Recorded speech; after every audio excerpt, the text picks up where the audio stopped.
இன்னைக்கு நம்ம பட்டாணி மசாலாக்கு நான் ஒரு pan எடுத்து வச்சிருக்கேன். panல கொஞ்சமா ஆயில் விட்டுக்கிறேன்.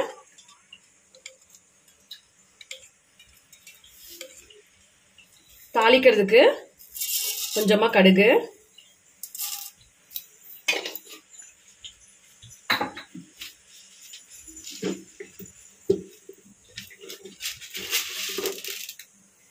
உளுந்தம்பருப்பு.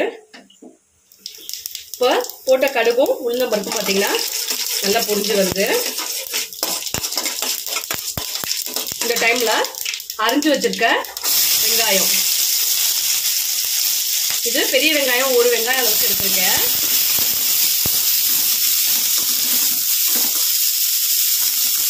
இது நல்லா வதங்கி வரட்டும். கருவேப்பிலை, கொஞ்சமா கருவேப்பிலை சேர்த்துக்கலாம். வெங்காயம் வதங்கிறதுக்கு கொஞ்சமா நீங்க உப்பு சேர்த்து வதக்கிக்கோங்க, உங்களுக்கு டக்குனு வதங்கிடும். கொஞ்சமா உப்பு சேர்த்துக்கிறேன்.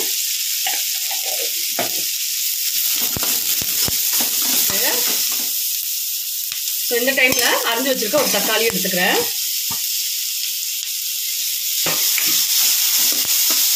வெங்காயம் தக்காளியும் நல்லா வந்துட்டு வதங்கி வரணும். இப்போ வெங்காயம் தக்காளி பார்த்தீங்கன்னா நல்லா வதங்கி வந்துருச்சு. இந்த டைம்ல நம்ம மசாலா சேர்த்துக்க போறோம்.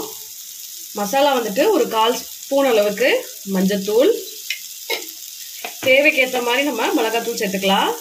நான் 1 ஸ்பூன் அளவுக்கு நான் சேர்த்துக்கிறேன், ஏன்னா பச்சை மிளகாவும் நான் சேர்க்கல, அதனால நம்ம 1 ஸ்பூன் அளவுக்கு மிளகாத்தூள் சேர்த்துக்கலாம்.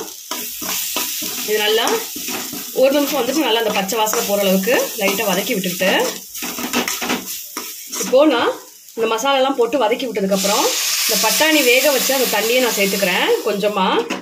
ஏன்னா அந்த மசாலா வந்துட்டு ஒரு 2 நிமிஷம் வந்துட்டு நல்லா கொதிக்கட்டும், அந்த பச்சை வடை போகிற அளவுக்கு. ஸோ கொஞ்சமாக தண்ணி விட்டு நல்லா கொதிக்க விட்டுக்கிறேன். இதில் ஒரு உருளைக்கிழங்கு வந்து நான் வந்து சின்ன சின்னதாக வந்து கட் பண்ணி எடுத்திருக்கேன். ஸோ இது வந்து உருளைக்கிழங்கு சேர்க்கும் போது இன்னும் நல்லாயிருக்கும் டேஸ்ட்டு. ஸோ இதை அப்படியே வந்துட்டு நான் சேர்த்துக்கிறேன்.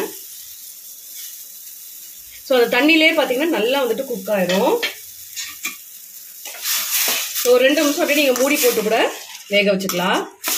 இப்போ நான் மூடி போட்டு மூடி வச்சிருக்கேன் இல்லையா, ஸோ அந்த உருளைக்கிழங்குலாம் பார்த்தீங்கன்னா நல்லா வெந்துருச்சு. இப்போ நம்ம இந்த வேக வச்சிருக்க பட்டாணியை அப்படியே சேர்த்துக்கலாம். இது அப்படியே வந்துட்டு கொஞ்சம் நல்லா வந்து தண்ணி சுண்டுற அளவுக்கு அப்படியே நம்ம மூடி போட்டு வேக வச்சுக்கலாம். இது ஆல்ரெடி நம்ம குக்கர்ல போட்டு விசில் வச்சிருக்கோம், அதனால ரொம்ப குக் ஆகணும்னு அவசியம் இல்லை. இதில் வந்து நீங்கள் உப்பு காரம் எல்லாம் கரெக்டாக இருக்கான்னு நீங்கள் செக் பண்ணிவிட்டு இந்த டைமில் கூட நீங்கள் சேர்த்துக்கலாம், கம்மியாக இருந்ததுன்னா. இப்போ நம்ம இந்த பட்டாணி மசாலாவில் ஊற்றுற தண்ணி எல்லாமே பார்த்தீங்கன்னா நல்லா ட்ரை ஆயிடுச்சு. ஸோ நல்லா சுண்டிடுச்சு. ஸோ இப்போ வந்து நம்ம அடுப்பு ஆஃப் பண்ணிக்கலாம். இது வந்து ரொம்ப சிம்பிளாக செய்ய வேண்டிய ரெசிபி தான். ஸோ டக்குன்னு ரெடி ஆயிடும். நமக்கு அந்த கட்டு சாதம் அந்த மாதிரி நம்ம எடுத்துகிட்டு போகும்போது ஸோ இந்த மாதிரி செஞ்சு சாப்பிடும்போது இன்னும் வந்து டேஸ்ட் வந்து சூப்பராக இருக்கும் தொட்டுட்டு சாப்பிடும்போது. நம்ம சேனல் நீங்கள் ஃபர்ஸ்ட் டைமாக பார்க்குறீங்க அப்படின்னா மறக்காம சப்ஸ்கிரைப் பண்ணிடுங்க. பக்கத்தில் இருக்க பெல் ஐக்கானையும் ப்ரெஸ் பண்ணிடுங்க. அதில் ஆல் இந்த ஆப்ஷனையும் நீங்கள் வந்து கிளிக் பண்ணிடுங்க. ஸோ நான் ஃபர்தராக போடுற வீடியோஸ் எல்லாமே உங்களுக்கு நோட்டிஃபிகேஷனில் வரும். அண்ட் இந்த வீடியோ உங்களுக்கு பிடிச்சிருந்தது அப்படின்னா மறக்காம லைக் பண்ணுங்க, ஷேர் பண்ணுங்க, சப்ஸ்கிரைப் பண்ணுங்க.